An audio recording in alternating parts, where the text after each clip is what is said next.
Hey guys, it's me. I'm here to follow up on part 2 of how to deal with depression. In our case, it goes beyond depression. It's actually depression with a bipolar diagnosis. Once my husband discontinued the Zoloft, he laid low for a little bit.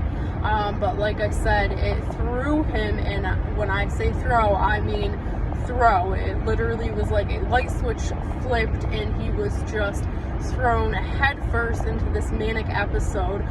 It was crazy. He was so hyper, but still agitated easy, talking really fast. He had all these grand ideas of success and ways that he could become successful, which is actually how this YouTube channel came around. But anyways, so while he's in the middle of this manic episode, you know, his speech was so rapid, and I mean so quick, you could barely understand what he was saying. And coupled with that, his thoughts were so disorganized, he would, you know, try to start a sentence and then get sidetracked and start talking about something else. So it was really hard to keep up with him. To be frank, it was hard to talk to him as a partner, you know, as we're dealing with the house and the kids and the bills. You know, I try to have a serious conversation about something, and you know, his poor mind would just be going 100 miles a minute. He would start to listen and then get sidetracked and start going off on something else, and it was, to be honest, it was frustrating. I know that it wasn't his fault, it was not in his control, but it did make our day-to-day life pretty difficult.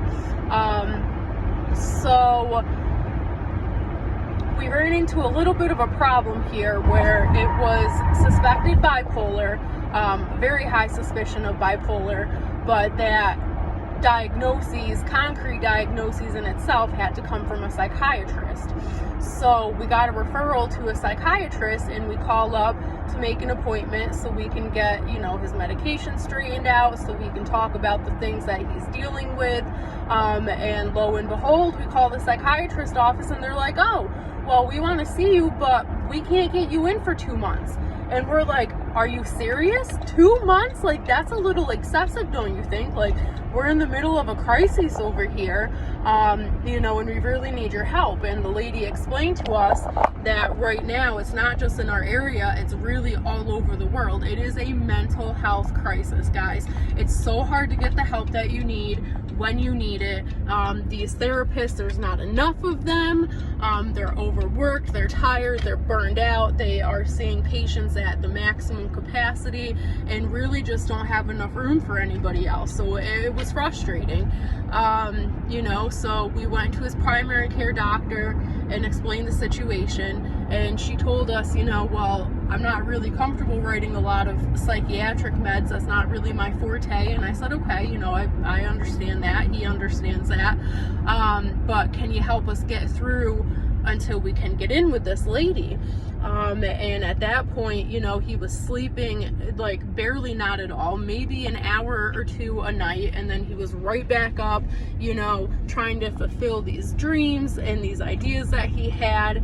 And he would get so distracted, guys, and so sidetracked with his, you know, mind and his thoughts that he would legit forget to eat. I'm like, how in the world are you forgetting that you have not ate all day? But it literally just didn't cross his mind. It was the last thing he was thinking about. He was so focused on, you know, getting good content out, you know, and starting all these projects that he had decided he was gonna do.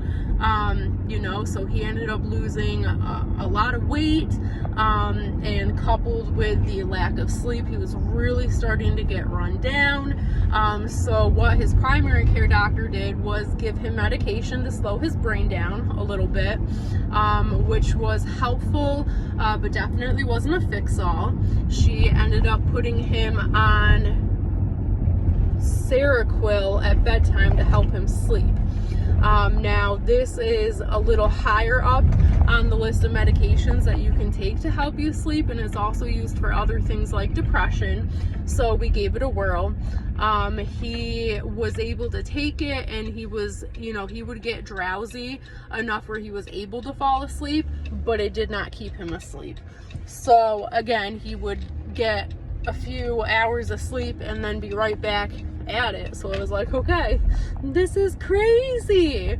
So, you know, we do what we can. He's stabilized for the most part. There's still some issues going on, but you know, he's sleeping a little bit better. His mind is calmed down a little bit more, and we are on the right path. So we continued this medication while we wait for the psychiatrist, and I'll update you on what she had to say.